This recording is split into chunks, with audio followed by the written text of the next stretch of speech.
Нөө тэгээ хөдөө яваа ойрхон хэд тань. Ойрхон явсангүй. Ерөөс одоо маргааш л Сингэлтээ үтсэн үү? Сингэлтгээ үтсэнгөө. Тэгсэн мөртлөө зайсан байгаа шүү. Хөөд одоо саяхан нөгөө юуны наадмар явлаа шүү. Дашгийн наадмар. Дашиг наад. Хотхоо эзэнгүй болоод төгжрөлгүй болоод туулголоо орлоо. Зайсан толгоогоо орлоо шүү. Инээд тий. За манай энэ удаагийн сонин подкаст чөлөөтэй ярилцлагын зочин дэлгэрэх дээнд шүтний эмнэлгийн үүсгэн байгуулагч шүтний их хэмж Яш намын хотгон сүрэн оролцож байгаа. Тэгээд зуны энэ сайхан нартай тий нартлаг ийм сайхан халуун өдрийн мэндийг танд хүргэе. За баярлалаа. Та нарт ч гэсэн сайхан дэлгэр сайхан зуны мэндийг хүргэе. Сайхан зуншлагтай сайхан зун болж байна. Сайхан бас сайхан наадлаа. Тий. Нутаг явсан уу юм? Нутаг яваагүй л байна. Нутаг гэснээр саяхан манай энэ наадмын авраг юу Арслан бүх маань манай Баян хонгор нутгийн маань бүх төрүүлж биднээс сонгор нутгаараа бас их омогшил дүүрэн одоо наадмын сүүлийн өдрүүдэд хөтчихэд 76 жилийн дараа гэхээр омогшиж байгаа тий нутгийн уудас мань нөмөлцөж одоо өвөг дээдсүүд минь харж энэ сайхан бүхийг төрүүлсэн бахаар гэж бас харж бид нэр омогшиж баярлж байгаа. Дэлгэрэх дээн тэгээ шүдний эмнэлэг маань тий яг хизээ үүсэн байгуулагдсан. За тэгээд таныг бол би бас өмнө нь өөр газар өөр байгууллагад ажиллаж ирсэн гэж сонссон. Нөгөө зочноо бас судлаа шүү дээ. Тэгэхээр чин тэндээ та өөрөө нөгөө практик дадлаа ингэж авч байгаа хувийн эмнэлэгтэй болъё гэж зорьсон юм уу? Ер нь яагаад ингэж энэ шүдний эмнэлэг нэ гэж бодсон? Ер нь тань өөрийнхөө талаар манай үзэгчдэд нэг ярьж өгөөч. 2001 оноос 2007 оны хооронд одоо Монголын ууган шүдний эмнэлгийн нэг зооны шүдний эмнэлэгт бол ажиллаж байсан. Тэнд одоо хамаг энэ мэрэгжлийнхаа гол туршлага гол одоо юугаа бүгдийг хоригдлуулж авсан гэж бодож байгаа. Тэр эмнэлэгтээ бас их талархдаг зооны шүдний эмнэлгийн хүн болгоо мэддэг. Тэгээд тэр эмнэлгээс цаашаа өшөө мэрэгчлэрээ дэвшиж суралцаж одоо суралцаад төгсөөд тэгээд одоо ер нь хувийн энэ нэмэлгээ өөрийнхөө нөгөө одоо ямар шугамар өөрөө ажилламаар байна тийм ээ өөрийнхөө одоо сонирхлоороо л гэсэн үг энэ дэлгэрэх дээн нэмэлгээ байгуулад 19 оноос хойш ажиллаж байна. Багнаас ер нь та ээж аав тийм шүдний эмч хүмүүс юм уу? Ер нь шүдний эмч болно гэж бодож байгаад шүдний эмч болсон юм уу? Эсвэл гинт нэг хүн чинь мэрэгчлэн сонгоцдог ч тэгсэн үү? Би багын л одоо 10 жил тахаал ангийнхан одоо нэг тэмцээн одоо нэг жүжиг юм урлаг үзлэг мөслөг болдог байсан шүү дээ. Тэр үед ч үеэс тэгэхээр би эмчийн дүрийг авъя л гэж дандаа багын л тийм халаадын өмсөд эмчийн дүрийг авч бага ангидаас тэгж урлагийн үзлэгт бол ордог байсан. Тэгээ багын л мөрөөдөлтөд тууштай зүтгэсээр байгаа л одоо эмч болсон гэж өөрийгөө бодож байгаа. Одоо Баян хонгор аймгийн 2 дугаар аймгийн Далхасран багштай Гүнзгий ангийн химийн сонгонд явдаг байсан. Тэгэл ангаахын дундыг төгсөөд тэгээ анаахын дээдийг төгсөөд ингээ яг шатлаар л явж энэ салбартаа одоо олон жил ажиллаж 20 жил ажиллаж байна да. Яг ингээ хүний эрүүл мэндтэй холбоотой бүх насных ирж имжлүүлэн тий.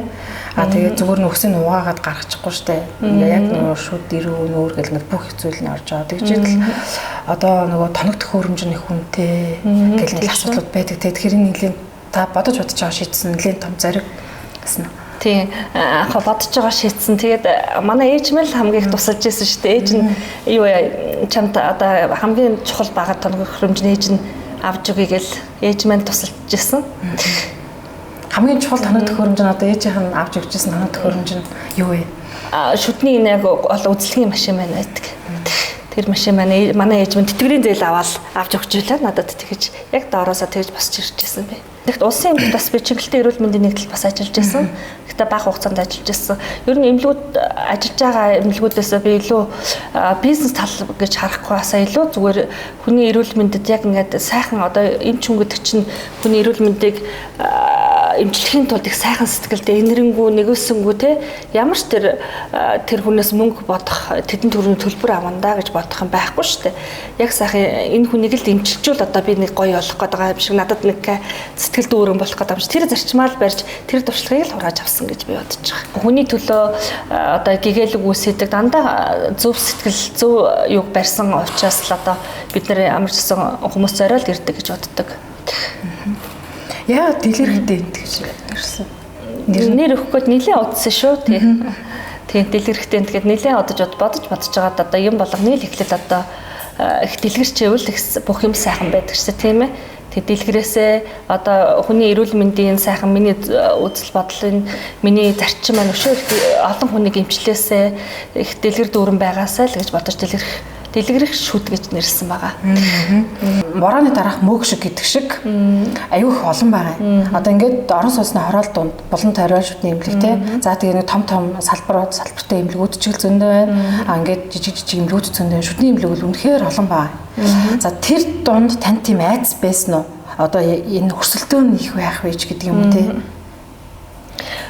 Гайхуудаа би тийм айж байгаагүй. Ягаад гэвэл одоо өөрийнхөө хийж чадах те сайхан хийж чадах ур чадвараараа бус тэмдгүүдтэй ингээл адилхан ингээд мөр зэрэгцэл ажиллаж байгаа болохоор миний чадвар ямар вэ? Тэргээрээ л би өөрөө одоо ажиллаа энэ юугаа бүтээж ажиллаж байгаа шүү дээ эмнэлгийнхаа аюуг тийм ээ.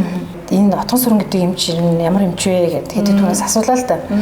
Гэтэл нөгөө химийн шүд буюу одоо тэр яг мэржлэлээр та нар яг юу гэж хэлдэг? Бид нар бол химийн шүд гэж хэлдэг тий. Тэрийг их сайн хийдэг гэдэг юм билээ таник. Тэгэхээр ер нь энэ талаар илүү их мэрэгцсэн гэж ойлгож болох уу? Болно. Химийн шүдээр одоо би чинь 25 дахь жилдээ ажиллаж байна. Химийн шүдний химийн шүдээ хийдэг, өөрөө техникчээ хийдэг. Химийн шүдэд одоо эмчийг согцлынхаа эмчийг хийдэг.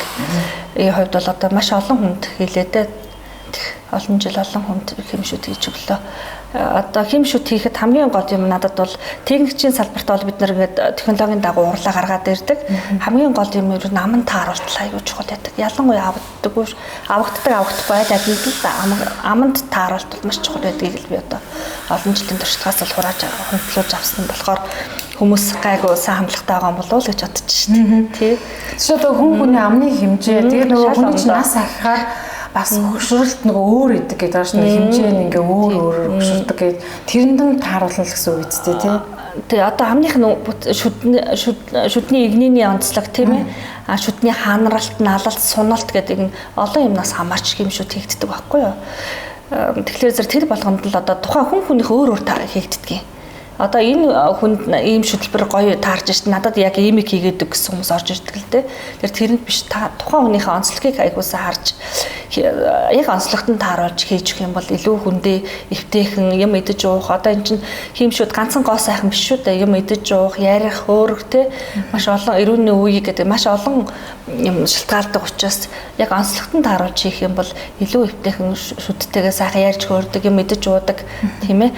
Нүрний морилт энэ уруулын булан унжих гэх мэтлэн олон юм засагддаг байхгүй юм шүдэнд. Настай хүн гэлтгүү нас нь залуу ирнэ нэг шүд нь унтсан ч юм уу. Одоо нэг зохиоснаас болоод унтсан юм ингээ янз янзын юм байдаг штеп. Тэр чинь нөгөө нөхөөс шүд гэж хийх үү эсвэл нөгөө хим шүдийг нэгээр ингэж хийх тийм тохиолдод юм байд юм. Эсвэл нөгөө тагнаатай хамт хийх гэдэг тий. Тэр авдахгүйг нь хим шүд чинь хоёр том бүлэгт хуваагдчихж байгаа. Авдахгүй шүднүүдийн төрөлд болохоор эрүүний яс руу суулгадаг имплант шүд хоёр талынхын шүдэндийн нариасгал зорцсоод хийдэг гүрсэн шүтлбэр, гүрсэн шаазан металл шаазан буюу цирконы бүрээс гэж орж байгаа. Сүүлийн үед хамгийн энгийн бас эрбонд шүд гэж байгаа. Энэ гурав болохоор авдаггүй шүдний төрөлд орж байгаа. Авдаг шүдний төрөлд болохоор металл ган тагнаатай дандаа тагнаатай шүдбүрд орж байгаа байхгүй. Авдаггүй төрөлд нь болохоор ган тагнаатай, уян тагнаатай, хатуу хунзар тагнаатай гэж шүдбүрд ордог. Авдаг шүдний төрлөө болохоор хатуу тагнаатай, уян тагнаатай, металл тагнаатай гэдэг нь болохоор эдлэгийн хугацаа, эдлэг хэрэглэх тэм ажилтны даралт даах чадварууд нь өөрөө байдаг байхгүй юу. Тэгэхээр тухайн хүндээ бас бид нэр сайн тохируулж сонгож өгдөг. Эмчээр сонгуул бол нэлээд хамгийн оновчтой байдаг да. Манайхан жам дамжижил ярьдаг ш тийм ээ. За тэрэнд гоё шүтлбэр ийм шүд хийцэл би надад хийгээдэг. Минийх яг ийм их хаана гэж хэлдэг тий. Тэгж хэлдэг учраас тухайн хүн болгон өөртөө эмчд үзүүлж яг аман тохирох шүтлбэрээ хийлгүүл илүү хэмжтэй байдаг шүү л гэж бас хэлье. Шүдний эмнэлэг ингээд нээж явах танд одоо яг тэр дурсамжуудаа сая ээжигээ нэг халтхан ярьлаа шүү дээ тий. 16 19 он гэдэг чи одоо бас саяхан шүү дээ. Тийм эртний хугацаа биш. Яг ингээд шидчихэд нэгж хаад хамгийн том бэрхшээл нь юу исэн бэ одоо энэ ч нөгөө зөвшөөрөл авах гэж нэг юм байдаг баг тийм шүү дээ зөвшөөрөл авах тэдээс тэдэн ажилтнтай байх гэж бас заадаггүй ер нь тэр заалтууд нь бас ямар байдгийг тэр нэлээ шүдний эмчийн салбартаа жоохон тийм бэрхшээлтэй юм зүйлс байдаггүй. Байлгүй яг зөвшөөрөл авна гэдэг чинь хамгийн том ажил байдаг шүү дээ. Маш олон дамжлагаар манайх бүхэл дамжлагуудаар орж бүхэл юугаар нь явж авсан байгаа. Яг ном журмаар нь авсан байгаа. Тэр үуч нь өвлийн хүүтэнд харж ясан надад гацтай бичиг баримтаа би барайл хүүтэнд нэлээх гүйсэн шүү. Нийслэл эрүүл мэндийн газар лөө. Их явж иж авдаг байгаа. Одоо олон бичиг баримт бүрдүүлдэг. Тэр болгоныгаа бүрдүүлээл бүгдийг яг ном журмаар нь л авч бид нар ажиллаж байгаа. Шүтний эмчиж бас туслах гэж байдаг шүү дээ. Тийм шүү дээ. Тэдэн тийм цаанаас нэр нь заасан байт юм уу? Тоо. Заасан одоо болохоор ер нь бол дэлхийн түвшинд бол яригдж байгаа нь шүтний эмч 6 гарын системээр ажиллах хэрэгтэй гэдэг чинь нөө эмчтэйгээ нийлээд 2 сувлагч байгаа байхгүй юу? Бохир цэвэр дээр нэг тийм системээр ажиллах хэрэгтэй л гэж байгаа. Яг одоо өнөөдрийн манай шүтний эмчгүүд одоо хамгийн тулгамдж байгаа асуудал бол шүтний эмчийн туслахын асуудал байгаа даа. Туслах нь совилгчаас шүдний эмчэнд туслах болж байгаа хүн айгүй ховор агаад байна. Бүгдөө л эмч болно гэсэн эмч бэлтгэж байгаа сургуулиуд нь их байгаад байгаа болоод дээр юм уу? Бүгдөө эмч болно гэсэн бүхэл хүүхдүүд эмч болчоод одоо туслах маш ховор агаад байгаа. Энэ манай салбарын хамгийн тулгамдж байгаа асуудлууд байгаа даа шүү. Совилгч ерөнхий мэрэгчлэлдээ сурж гарч ирээд совилгч нь одоо олдохгүй байгаа даахгүй ерөнхий мэрэгчлээ совилгчаар төгсөж байгаа хүүхдүүд ч одоо олон эмнэлгүүд рүү явчихад байгаа шүү дээ. Яг шүдний эмчэнд туслах гэхээр 6 сарын тэм курс бас эсэлт аваад одоо сургаж байгаа. Сургаа явж байгаа. Тэр нь тэгээ төгсөөд олдохгүй байгаа. Тэгэхээр эрэлт нь маш их байгаа юм шиг байна. За тэгээ эмч гэснээс эмч нарын одоо нэг оронтой за тэгж дийлэн ихтэй ингээл эмч нар эмхтэй хүмүүс байгаад гэж харагддаг тий. Шүтний эмч эмхтэй хүмүүс бас цөөхөн харагддаг. Тэгэхээр энэ тал дээр боловсон хүчний тал дээр ямар чадвар тал дээр бас тийм эмхтэй хүмүүс ихвчлэн эмчилгээний эмч болдог. Эрэгтэй хүмүүс нь эрэгтэй эмч нар яг төгсчл байгаа л да. Гэхдээ мэс засал одоо цогц сонирхоод байгаа юм шиг байна. Эмчилгээний эмчнэр голцоо эмхтэй эмчнэр бол ажиллаж байгаа. Одоо манай залуу эмчилгээний эмчнэр хараад тахт мундаг ур чадвартай болж байгаа шүү. Их сайхан мундаг сурч чинь мундаг төгсөж байгаа. Мундаг эмчилгээ хийж байгаа гэж би бас харж байгаа. Шүдний сайн эмч болохын тулд ер нь практик айгуу чухал бас олон жил ажиллах нь. Тийм онлоо айгуу сайн авах нь чухал. Манай мэрэгжлийн бас нэг онцлог нь ерөөсө практикс практик руу байдаг мэрэгжил ахгүй. Ерөөсө ажиллах тусмаа л туршлага сууж илүү нямбай сайн ур чадвартай ажилладаг тийм мэрэгжил ахгүй юу. Ерөөсө практикас практик. Ажиллаж ээж сайн эмч болно. Оюутан багтаач гэсэн. Хүний аманд илүү уралж чаддгаа л гэсэн үг байхгүй юу. Тоног төхөөрөмж гэдэг одоо нэг юм шүд өрөмжтэй аппаратууд байдаг шүү дээ. Тэд нэр за тэгээд нөгөө шүдний паалн байна тий. За ломб байна. Одоо ингээд хийх эмчгүүдээс ингээд асуухлаар маш үнэтэй хаадаг үнэн. За мэдгүй 5 жилийн өмнөхөөс одоо бол бараг 3 дахин өссөн харагдаад байгаа. Үнийн өвд шүү. Тэгэхээр ер нь цаанаас орж ирж байгаа бүтээгдэхүүний үнэн өөр юм өндөр байдаг юм уу? Паалн, ломб тий тус тустай өндөр үнэтэй байгаа байхгүй юу? Ерөнхийдөө бүх материал Монголд одоо үйлдвэрлэж байгаа шүдний материал нэг ч байхгүй байгаа. Бүгд гаднаас авч байгаа. Ер нь шүдний эмнэлгийн зардал бол маш өндөр гарч байгаа. Одоо би яг одоо явуулж байгаа хүний хувьд харахад бол маш өндөр зардалтай байгаа. Тэгэхээр тариф бол нэмэгдгээс өөрчлөж байгаа гэдэг байхгүй. Яг одоо бид нэр өөрснөө таарсан тарифнуудаа л тавьсан байгаа. Тэр.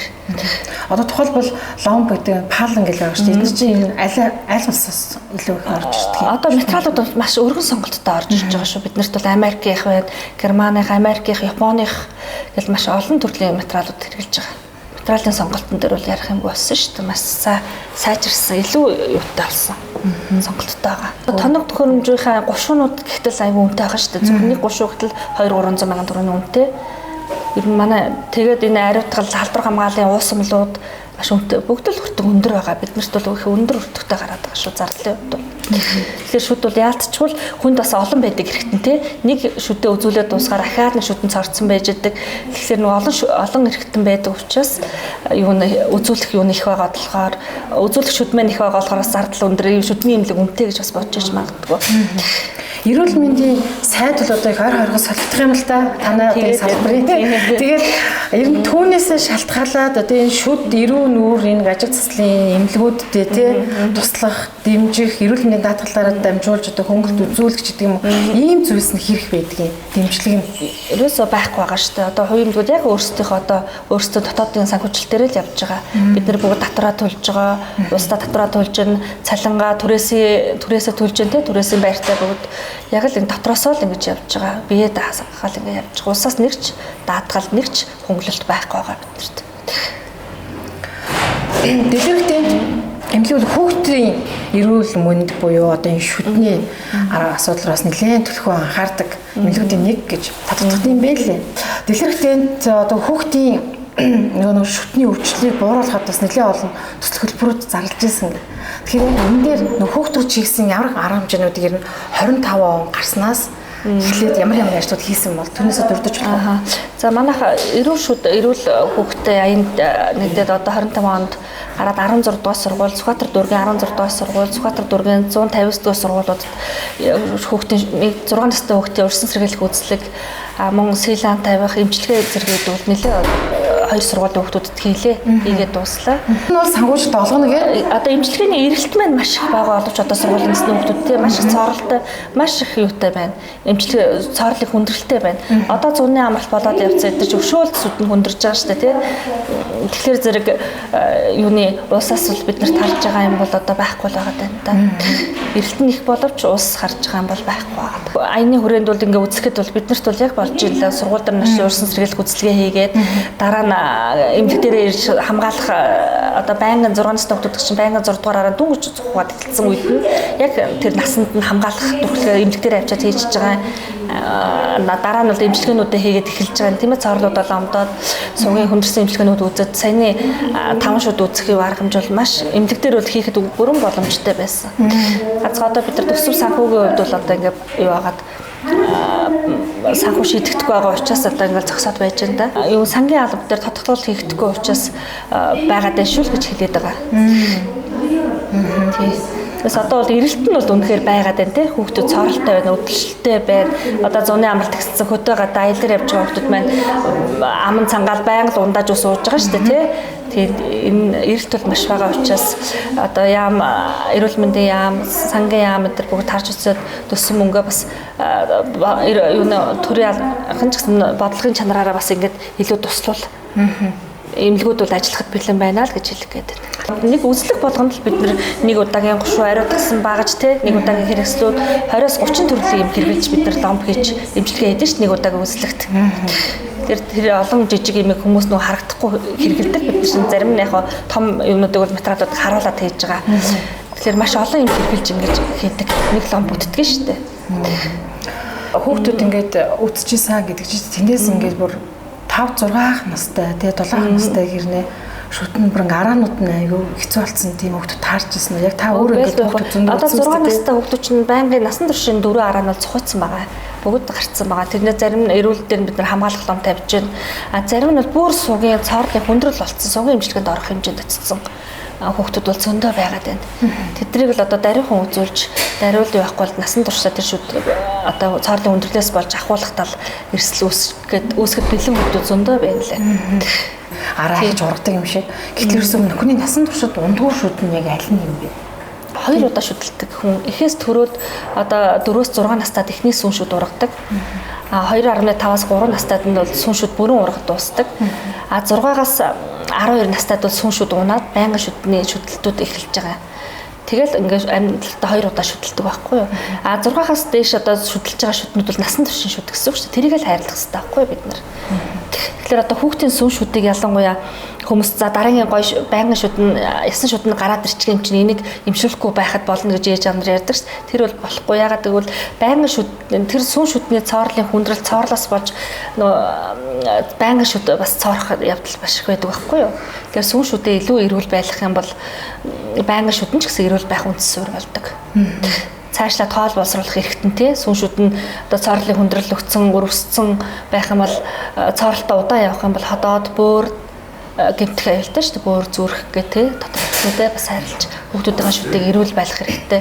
Тэгээ ээж аавууд хамгийн гол юм хүүхдүүдэд шүдийг нь одоо угаах 8 нас хүртэл хүүхдийн шүдийг савгааж өгөх хэрэгтэй байгаа. Өөрөө юу ээж аав нь өөрөөсөө ялангуяа ээж нар тий аав нар ч бас сайн аав нар байдаг шүү дээ. Хүүхдийн шүдийг угааж өгдөг сайн хүмүүс бол байгаа.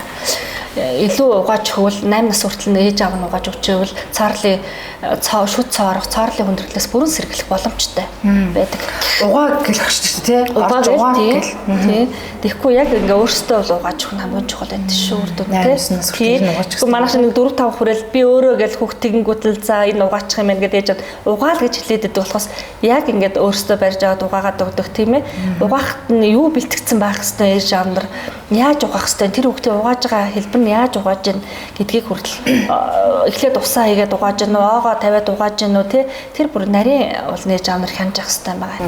Ээж нартай нь илүү ярина гэдэг нь шүү дээ. Одоо хүүхдийн шүд цаарсан байх юм бол тэр манай ээж нар маань өдөрт хүүхд 2-3 удаа шүдээ угааж ах хэвээр. Нэг угаалт нь бол доор аж 3 минут 2-3 минут угаах хэвээр. Тэгэхгүй манайх ч усаар зайлаад 2-3 хүүхд өөрөө угаахаараа хөөрхөн дор нь ингээл 30 секунд дотор бараг угаачаад байгаа шүү дээ. Тэрийг одоо ядаж угаалтын минутын хүртэл хянаж угаалах хэвээр. Хүүхд ч вэ том хүн ч одоо шүдийг те өдөрт олон давтамжтай те угаах нь чухал юм уу? Эсвэл нэгээс 2 удаа угаахтаа маш удаан угаах нь чухал. Үр дүнтэй угаах нь хамгийн чухал зөв эргэлтээр. Одоо бүх шүднүүд угаахтаа одоо юм эргэлдүүлэх эргэлт хөдөлгөөнөөр угааж явах хэрэгтэй гэдэг байгаа шүү дээ. Тэгэхгүй манайх чи шууд наасан цааш нь дээш нь доош нь угаачаад байгаа. Эргэлдүүлэх хөдөлгөөнөөр зөв техникээр үр дүнтэй сайн угаах нь чухал. Чи өрөөний хомсны чинээ толионы чинээл хэрэглэх хэрэгтэй. Ондоо голонд байдгүй. Ерөнхийдөө бол одоо сахарлаг зүйлийг одоо ер нь маш багасгамаар байна. Манай хотын суурин газрын хотын хүмүүс ялангуяа маш их сахарлаг зүйл хэрэглэж тэ гараал авч идэж байгаа бүх юм сахартай. Хоол хүнсэндээ гэтэл одоо бид нэр хүүхд нар чинь борцоо чанал тавьчихдаг те. Борцоо чандаг харам айгуух чанал тавьдаг гэсэн шүү дээ. Хармаавал гэдэг байсан. Тэр одоо хоол ундтай л одоо шууд холбоотой байсан байгаа байхгүй юу? Хармаудаа цагаан эдэгээ илүү хэрэгэлдэг. Өдөр 10 бясалгаад ингээл тавган дээр жижиг зүсэл тавьчихдаг. Бид нар өдөржингөө нөгөөдгөө идэл хоолноос хоолны хооронд чинь тэрийг одоо үеийн хүүхдийн десерт гэдэг шиг л хэрэгэлдэг байсан шүү дээ. Тийм. Орой онтогтой сүгөө уугаад унтчихдаг тийм ээ. Тийм. Цагаан эдэгээ илүү төлөвлөгөө хэрэгжилж байвал одоо цаарлаас бүрэн сэргийлж чадна да. Угаалт цагаан хэрэглээний юу сахарын хэрэглээгээ багасгаад тийм ээ. Тэгээ одоо яг энэ суурин амьдрал зохицсон хэрэглээг эмчнэрийн зүгээс яаж зөвлөх вэ? Яг л нөгөө хатуу харуулч тэр болгон байхгүй одоо энэ дийлэгтэй бас л сахартай шигэртэй хааруулууд байгаад байна тийм. За тэрийг идэх сонирхолтой хүүхэд нь бас бага байна тийм.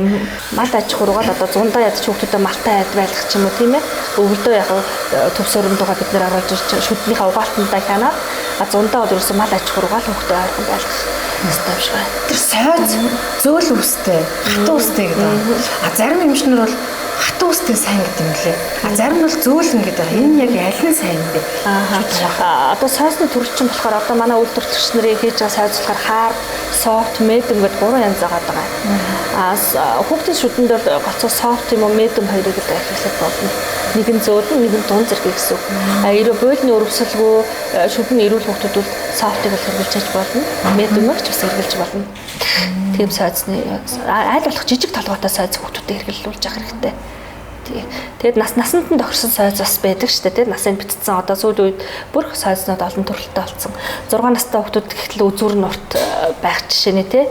Ажигслын аппарат зүүдэг хүүхдүүд гэхэд бас ажигслын аппаратанд тохирсон завсар сайн зэвлдэг сойзууд гэдэг. Одоо сойзны төрөл бол маш хангалттай олон төрөл гарцсан байгаа. Ингээд ийм засартай шүттэй хүүхдүүд байгаад байна л да. Гэтэл тэрийг нөгөө багаас нь ингээд нөгөө юугийн таслах гэдэг лээ. Хөгжин таслаагүй хүмүүс. Одоо тэрийг нөгөө ажигслын аппаратууд байна шүү дээ. Жохон хүүхдүүдэд болохоор нөгөө юу зөөлөн байдаг шүү дээ. Тэгээд хамраад ирэхээр төмөрөн бол явждаг тийм аппаратаар засах боломжтой. Ер нь энэ ажигслын аппаратууд бол янз янзаараа гараад ирсэн байна. Энэ бас нэг талаас бизнес үү эсвэл үнэхээр л одоо тэр шүтний гажиг засахад үнэхээр хөрөнгөлөөтэй байдаг уу? Гажиг нь одоо сүүлийн үеийн хүүхдүүдийн идэж ууж байгаа зөөлөн хоол хүнс хэрэглэж шүү дээ. Энэ маань бол гажиг үүсгэхэд маш их нөлөөлж байгаа шүү дээ.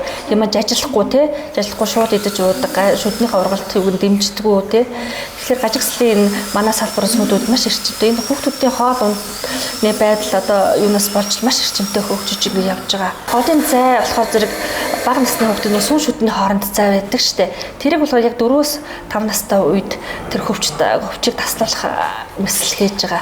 Яг тэр наснд нь бол таслаагүй учраас том болоод байнгын шүдэнд бас зайтай гарч ирээд байгаа байхгүй юу. Тэгэхээр одоо байнгын шүдийг гажигслын аппаратаас шахаас урьцуулаад байгаа байхгүй юу. Тэгэхээр тэр насыг нь бас алдсан гэсэн үг байхгүй. Сүүн шүдэндээ маш сайн харж явах хэрэгтэй. Тэгээд ялангуяа одоо шүдний эмчт үзүүлэхэд хүүхдүүдийг бол 3 сар тутамдаа нэг үзүүлээд хянуулаад байх хэвээр шүд салхилын үе явагдчихэ тий. Цоорлын эрчим нь ямар байна гэд байн хянуулчих хэвээр байхгүй хүүхдүүдийг. Удаан үзүүлээгөөс олж нөгөөдгөө цоороод эхэлсэн хамгаалах ламба аль хэдийн тэр хугацааг алдсан байгаа байхгүй. Содтой усаад байнга зайл одоо ингээл хошны хөвчл зөндөө юм ярьдаг тий. Хожир сайн гэж хожиртой усаа.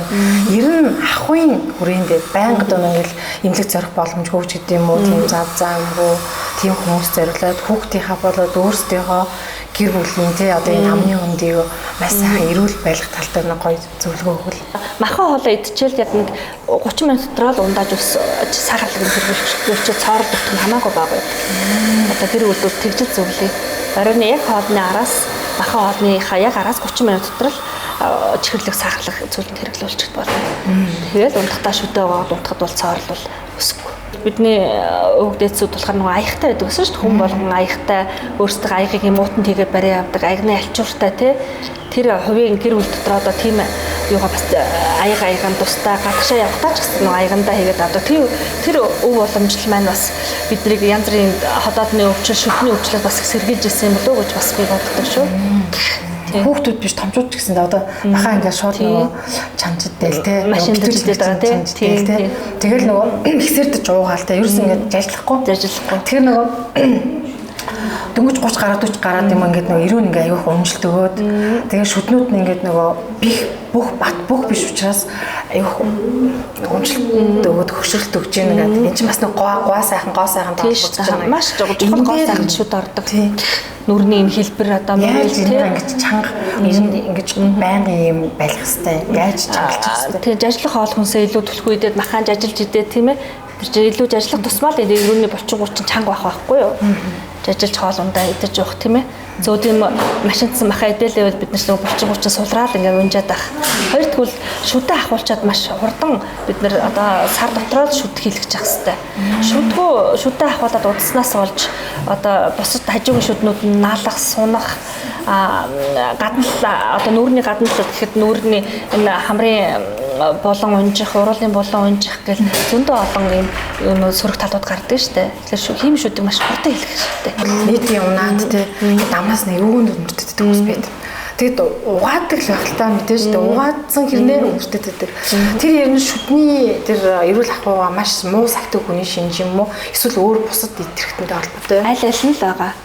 Шүдний цоорны хүндрэл, буйлны өрөвсөл те цаашлах юм л одоо ходоод дотор хэрэгтэн гэж маш олон юм байгаа. Хоолойны мах хүртэл үнэртэй байдаг шүү дээ. Аливаа юмыг дандаа дагаад нөгөө бизнес дагалдж идэг шиг шүд цайруулах гэл ийм аюух ингэ төрөлгөд гараад ирсэн юм байна л. Энэ ер нь шүдний эмчнэрийг ер нь хэрэг зөвлөдөг юм. Зөв юм уу, буруу юм уу? Одоо ингээл хямд үнэтэй янз янз байгаа байхгүй юу?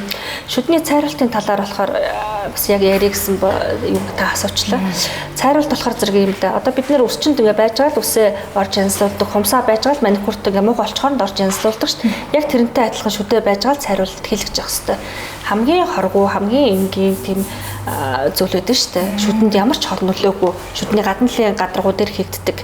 Нэг 40 минут дотор л хийгддэг. Тэгэхээр яг энэ маникюрт орж байгаатай адилхан хумсны будаг арилгахаар одоо шүдмээ шарлаад ирэхээр л ахиж ороод идэг тийм цайруулт, тийм эмчилгээ байдаг. Тэр зүйлд хийлгэж явах хэрэгтэй. Манайхан Монгол одоо хотод Улаанбаатарт байдаг бид нар чинь илүү нухтаанд амьдардаг те шүдийн шарлах маш их боломж нь байгаад байгаа байхгүй бид нар хүчин зүйл нь байгаад байгаа учраас шүдний цайралтыг түлхүү хийлгэж явах хэрэгтэй. Хэдэн нэг одоо 7 хоноо л нэг удаа орох юмас шүдний цайралтын байдлаас хамаарат хэр шараас хамаарат хэдэн удаа орох вэ гэдгийг нэмж тодорхойлж өгч байгаа. Одоо манайхны хамгийн буруу ойлголт болохоор нэг удаа орчвол шүд цав цагаан болчихно. Тэгэл байнга цагаан байна гэж ойлгоод байдаг. Хүн байнга юм идэж уудаг тийм ээ. Кофе уудаг бид нар чинь янз бүрийн өнгөтэй бодис хэрэгэлдэг угаалтын юу маань ямар байдгүй те. Тэрээс хамаарч бид нар шарлалт чинь ойрхон ахаа шарладаг. Тэр ахаал тэрэнд орж явах хэрэгтэй байхгүй юу? Шүдийг хамгийн гэмтээдэг юм бүтээгдэхүүн юу гэдэг тамхи уу эсвэл одоо энэ бидний уух дуртай кофе гэдэг юм уу? Хамгийн гэмтээдэг зүйл одоо сахарлаг зүйл нүрс ус байгаа шүү дээ. Нүрс ус маань ихтснээ шүдс орж байгаа. нүүрс устаа их дүүлэн дээрээс нь шүдний өнгөртэй байгаас шүдний муу галтаас л болж шүд цайраад байгаа байхгүй юу. Тэгэхээр угаалт одоо хүүхдүүдийг ялангуяа зуны уйлдралд ундаа юуг нь багсаж бид нар одоо дөрөв ярьсан тиймээс сүү цагаан эдэг энэ хярмын ядаж хярам чанаал ээжүүд маань тавьсан багт хүүхд маань өдөртөө ууж штэ. Давтамжийг багасгаад ах хэрэгтэй ундаа жуусныхаа. За минийх орой яг махан хоолны гараас ундаагаа уучих. Өдөртөө энэ одоо энэ өдийн цандаа хярмаа уучих. Өглөөдөө борцоо уучих гэдэг ингээд жоохон давтамжуудыг багасгаад өгчих юм бол хойр цаар тамаагаа багсан. Тэгээд ээж нь өөрөө хянаад угаагаад өчгөдөө шүдний цаард ирс багссан шүү. Хорхоотгоос хамгаалсан түрхлэг гэдэг төрхтөөс тэр үнэхээр үр дүнтэй юу? Цагаан түрхлэг буюу эрсцүүлэх ботор түрхлэгүүд түрхэж байгаа бид нар. Тэр маань бол одоо шүднийг шүд цоорхтой эрсцгүүж цаарч байгаа шүү дээ. Эрсцүүлж өгнө гэдэг чинь яг шүдний тэжээл ботор байхгүй юу? Тэр одоо цоорхтыг бууруулж түрхэж байгаа л гэсэн үг. Сүүн шүд унаад ясан шүд урах тэр нэг завсар те говьд амьдарч чаад тэрний нэг чинь бий байна л да. Тэгээ нөгөө каристэй. Тасарсан юм шиг юм шав. Тэгээд ийм хүмүүс зөндөө байна. Ийм хүмүүс насан туршийн паалантай байх уу? Өөр одоо арга байх уу энэ? Паалангаас илүү одоо венер буюу нүүрв, шаазан нүүрвчүүд, шаазан циркон бүрээсүүд гэдэг шүү. Өндөр түвшний юмнууд бас хэлгэж болно. Паалангаас илүү. Тэд нар өртгөл өндөртэй байгаа. Манай шүдний салбарын энэ өртөг өндөртэй ажилбарууд маань хүмүүст айгүй хэрэгтэй байгаа мөртлөөс ганцхан өндөр өртөгтэй байгаа ш. Даатгал ерөөсөө байхгүй. Одоо улсын эмнэлгүүд гэхэл өндөр үнэтэй хагалгаануудаа бол даатгалаас хийждэг. Даатгалын хөнгөлөлттэй манай салбарт бол ерөөс даатгалын хөнгөлөлт байхгүй байгаа. Тэгээд энийг одоо шүдний холбоонуудтайгаа хамтраад ч юм ингээд даатгалд оруулж өгөөч гэдэг тийм зүйл ер нь та бүхний зүгээс тавьж болдог. Бид нар маш их тавьж байгаа, тавиал байгаа. Одоо тэр бодлогын хэмжээнд тэр юуны гişүүдл мэдчихэж байгаа тийм ээ. Эрүүл мэндийн яамнууд өндөр өртөгтэй одоо тэр имплант бодлогыг тодорхойлдог хүмүүс тийм ээ даатгалыг буурилдаг даатгалын систем л одоо мэдчихэж байгаа тийм ээ. Эрэлт бол маш их байна л гэдгийг хэлээд байгаа. Эмчийн зүгээс бол хүн ер нь сардаа юм уу хагас жилдээ шүднийх чулууг заавал авахулчих хэвээр юу? Чулуу бол хамгийн чимээгүй тахал байдаг шүдгүүд л хүрэгдэг. Одоо чулуутай явснаас буйл шүдний хооронд тэр карманд чулуу тогтоод шүдний тэр холбоос идэг сулруулдаг байхгүй юу? Шүдийг барьж идэг холбоос идэг сулруулдаг. Чулуугаа авчгаар л тэр чулуутай шүд явандаа хөдөлгөөн ороод ундаг. Тэгээ шүдгүүд л түрхдэг штэ. Тэр шүдгүүд л түрхдэг хамгийн чимээгүй тахал учраас чулуугаа ойрхон түлхэж явах хэрэгтэй чулуутай хүмүүс бол. Тэр нөгөө циркон бүрээс Hollywood smile гэх тийм. За одоо өстө олны танил одоо ямар бүх хүмүүс хэлчихсэн байгаа даа. Энийг гэтэл бас дими гэж байгаа нэг хэсэг байгаа юм. Нэг бүр эмчнэртэй гэж хэлж байгаа шүү. Нөгөө хэсэг нь бол одоо зөв гэдэг. Өөрийн шүднээс хамаарч байгаа. Шүдний эмч. Өөрийн шүд нь яг эрүүл гоё шүдтэй хүн бол бас заавал шүдийг эвдүүлж, зоруулж тэгэж бүрээс хэлэх шаардлагагүй. Энд хизээвч би яг энэ шиг гоё олгомоор байна гэж эрүүл шүдтэй, бүх бүтэн шүдтэй, гоё паалантай хүн бол бас тэгэж даагаж дураж болохгүй. Үнэхээр шаардлага байдаг байхгүй юу? Өнгөний гажигтай сүү шүдэн цогцны тэдэн байхгүй ч юм уу те шаардлагуудтай хүмүүс төр бол хийх ёстой заалт гэж байгаа. 100 одоо хүүхдүүдтэйгээ хамт амарч байгаа энэ хүмүүс дээр нь та хотгон суурь эмчийн зүгээс ямар зөвлөгөө өгмөөрэй? Одоо идэж уух дээр нь те за тэгээд тэр ажиллах тал дээр нь за эмнэлэг дээр нь хэр орчмын хугацаанд хандчих хэвтэй юм те. Одоо сургуульд өгөхөд ирэхэд манайх өдөрнөөс бүгд ирэл хүүхдүүдэд зэрэг аваад ирдэг шүү дээ те. Тэгэхгүй одоо эртнээс хүүхдүүдийн шүдийг үзүүлээрээ шүдний эмчилгээ хүүхдүүдээр маш нарийн байдаг учраас эмчилгээний цаг хугацаатай эмнэлэгт хандараа л гэж бас хэлбэ. Аялалд явж байсан ч гэсэн угаах боломжийг бас хангаад тийм ээ жижиг цэвэр ус байсан болно шүү дээ хүүхдүүд цай барайл угаачаад чинь тийм ээ заавал досгоор байх албагүй шүү дээ тийм ээ хөдөө аялалд явж байхад жижиг цэвэр ус цойц байхтал болно шүү дээ тийм. Тэгээ хүүхдүүдийн сойцыг бас сайн хянаж байгаарэ ээж аав нар нэг сараас 3 сарын хугацаанд сойц нь арзаагаад ирсэн байхад сольж өгч явах хэрэгтэй. Гэхдээ мартчихдаг шүү дээ манай ээж нар шин тийм ээ. Угаа хүүхдээ шүдээ угаал гэдэг сойцонд нь илүү бас анхаарч ахаарэ. Энэ сүү сайн уу шүтэнд? Сайн байлгүй их одоо сүүл хамгийн гол чихэрхүү сүү те чихэрхүү тараг чихэрхүү харуулмал л одоо гол шүд энэ ясанд маань маш их хэрэгтэй байгаа шүү дээ. Хамгийн түрүүнд л одоо шүдээ өнгөлүүлэх тийм ээ шүдээ цаарлуудаа шалгуулах шүдээ эрдэс төрхүүлэх юм уу энэ төвшөндөө ирж ивэл маш их зүгээр шүү. Ер нь цаашдаа одоо энэ шүдний эмнэлгүүдэд ер нь хамгийн одоо тийм эрчимтэй орж ирэх тийм шин технологи ер нь юу байгаа вэ? Одоо CAD/CAM-ийн юмуд бол илүү орж ирэх шиг компьютер дээр нөгөө одоо хийгддэг тийм шүднүүд бол бас эхлээ явж байгаа.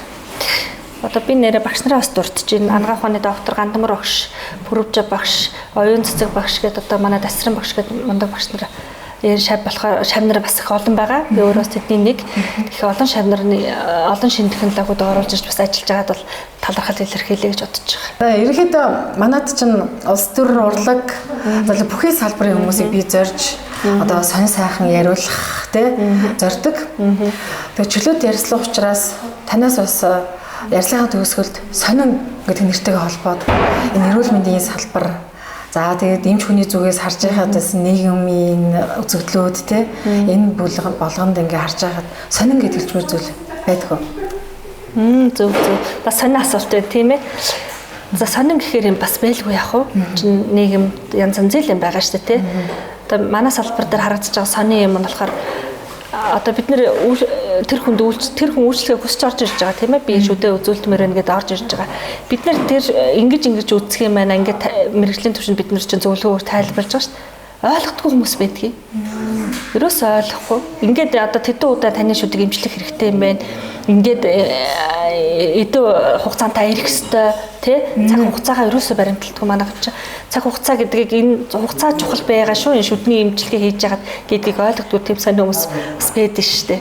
Тэгэхээр манайхан бас эрүүл мэндийн өөрсдөө бас боловсралтай шүд үзүүлэхэд ийм цаг хугацаа ордог тийм ээ ийм цаг хугацааны дараа шүд мань эрүүл болдог гэсэн бас цаг хугацаа тооцдог тэр эмчийн хэлж байгааг ойлгодог байх хэрэгтэй гэж бас бодож байна.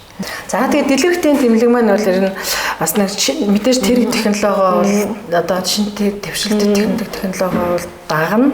А үүнийхээ хажуугаар нэг ажил албан агчтай нэг хүн рүүгээ хандсан тийм ийм одоо өөрчлөлгийг чухалчилж байгаарэ гэж таны зүгээс онцлогдгоо гэж энэ талаар бас ойлооны ярьцгаа өндөрлүүл.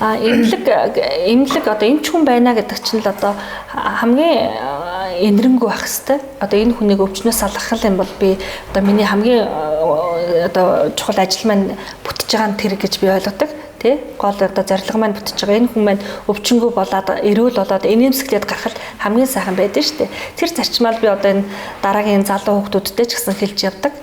Одоо эмчийнхаа яг энэ энэрэнгүй сэтгэл, зөв хандлага, зөв бодлоо болж хүнийг эмчилж байгаа шүү. Тэгвэл тэр хүмүүс сайхан эрүүл болдог тий. Бидний ажил үүсч гэсэн гэгээлэг, нийгмээ ч гэсэн бас цаашлаад гэгээлэг байх хэрэгтэй.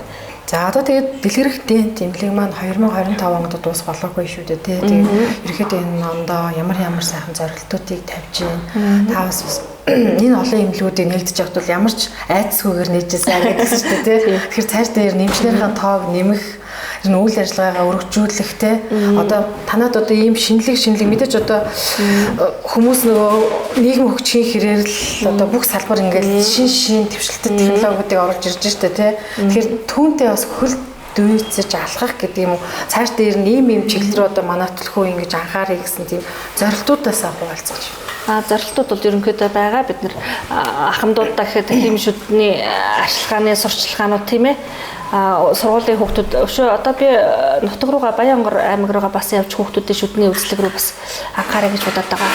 Одоо сумуудын хүүхдүүд ч одоо гол эмнэлэг аймагуудад бол эмнэлэгтэй байгаа шүү дээ. Сумын хүүхдүүд рүү очих, сумыг хөгжүүлэлт бас хим шүдний үйлчлэгээ үзүүлэх юм юу бас анхаарай гэж бодоод байгаа. Төлөвлөсөн байж байна. За баярлалаа танд. Тэгээд хүнийг ингээ инээмсэглэхэд те ингээ тэр шүд их сайхан байвал хүн инээмсэглэхэд маш сайхан үсгэлэнтэй харагддаг шүү дээ. Ямар ч насны ямар ч хүнээс нь тэгээд тэр сайхан одоо хүний эрүүл мэндийн төлөө энэ сайхан үйлсэд нь өнөөдрөөс амжилт хүсье. Тэгээд дэлгэрэнтийн тэмлэгийнх нь одоо нэг дэлгэрэх гэдэг шиг цаашид улам дэлгэрэх болтугай. За баярлалаа. Монгол хүн бүр эрүүл жаргалтай дэлгэр байгаасай гэж хүсье. За баярлалаа.